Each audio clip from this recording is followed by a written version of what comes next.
13 जून की रात जब पूरी दुनिया सो रही थी, मिडिल ईस्ट में दो देशों के बीच युद्ध जैसी स्थिति बन गई। दरअसल 13 और 14 जून की दरमियानी रात को इजराइल ने ईरान के परमाणु संयंत्रों पर एक बार फिर से हमला कर दिया। बदले में ईरान ने भी 150 से ज्यादा मिसाइलों से इजराइल पर जवाबी हमला कर दिया, जिसमें इजराइल के कई इलाकों को नुकसान हुआ। 13 जून को इजराइल ने ईरान पर बड़ा हमला किया था, जिसमें ईरान के कई सारे टॉप मिलिट्री कमांडर्स और वैज्ञानिक मारे गए, जिसके बाद ईरान की ओर से जवाबी हमला किया गया, जिसे इजराइल ने हवा में ही खत्म कर दिया, रोक दिया। इसके बाद इजराइल ने आधी रात को दोबारा से ईरान के परमाणु संयंत्रों और सैन्य ठिकानों पर हमला किया। लगातार दूसरे दिन इजरायली फाइटर जेट्स ने ईरान पर एयर स्ट्राइक की। इजरायली हमलों में अब तक ईरान के 78 लोग मारे जा चुके हैं और 350 से ज्यादा घायल बताए गए हैं। जवाब में ईरान ने 150 बैलिस्टिक मिसाइलें इजराइल पर दाग दी। इनमें से 6 मिसाइलें राजधानी तेल अवीव में गिरी, जिसमें एक महिला की मौत हो गई। वहीं 63 लोग घायल बताए जा रहे हैं। तेल अवीव में शनिवार सुबह कम से कम 2 ईरानी मिसाइलें जमीन पर गिरी हैं।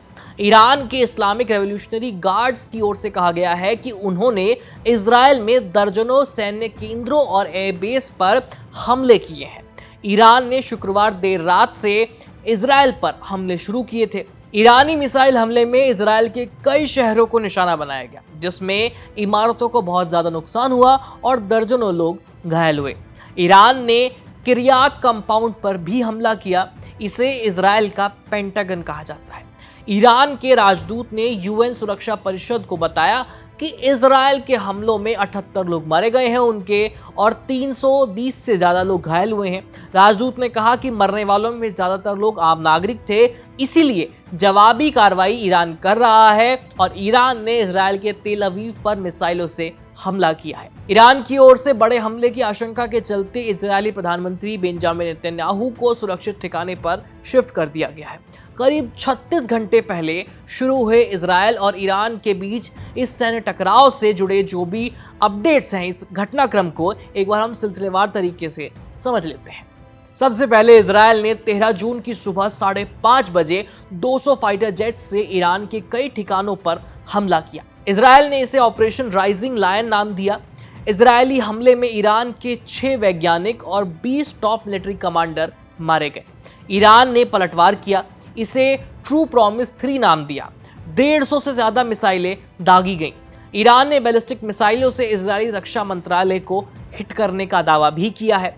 नेतन्याहू ने पीएम मोदी से फोन करके बातचीत की है और ताजा हालात की जानकारी दी है। ट्रंप ने ईरान को धमकी दी है और कहा है कि परमाणु समझौता करें, नहीं तो बड़ा हमला होगा।